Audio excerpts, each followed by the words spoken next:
Fa molts anys, quan encara no hi havia ordinadors ni televisors en color, nasqué una noieta eixerida de cabells rossos, sana i forta, que sempre tenia un somriure als llavis.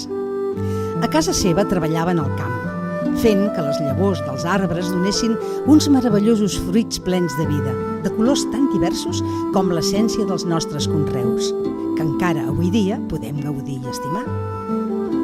Amb el pas del temps, la noieta simpàtica i riallera esdevingué una bona senyora, a la qual amics i veïns de la comarca de l'Urgell anomenaven Angeleta, per la seva vocació d'ajudar als altres en tot allò que podia, compartint el seu treball i l'esforç per tirar endavant al costat d'aquelles persones que més ho necessitaven. Les seves amigues sempre li deien que era una heroïna, una dona extraordinària.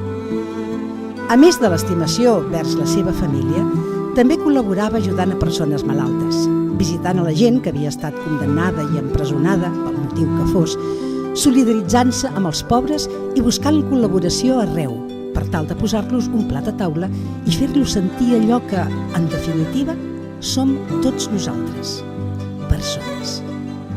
Un bon dia, per sorpresa, anaren a trobar-la unes infermeres que vingueren al seu poble demanant ajut. Ella, molt decidida, els digué que no patissin perquè les ajudaria en tot allò que els calgués.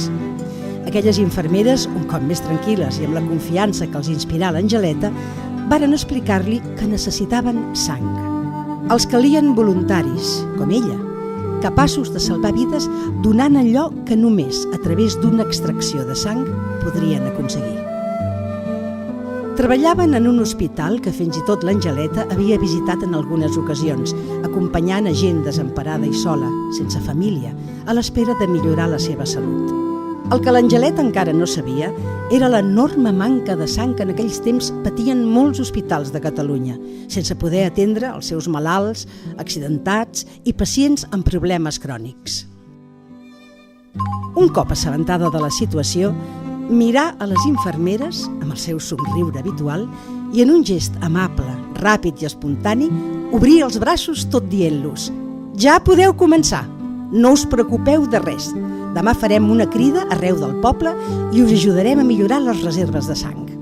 I així fou com, donació rere donació, els metges de tots els hospitals varen poder operar els seus pacients, ajudar-los quan necessitaven sang i millorar la seva qualitat de vida, en aquells casos que concretament requerien algun dels components sanguinis, glòbuls vermells, plasma o bé plaquetes. Passats els anys, a dia d'avui, l'Angeleta continua col·laborant, contenta d'haver ajudat a salvar moltes vides gràcies a la seva sang i també a la sang d'aquelles persones que, sense esperar res a canvi, obren els seus braços en un senzill gest d'heroïcitat per tal de millorar la salut i fer reviure a persones que ens ho agrairan per sempre.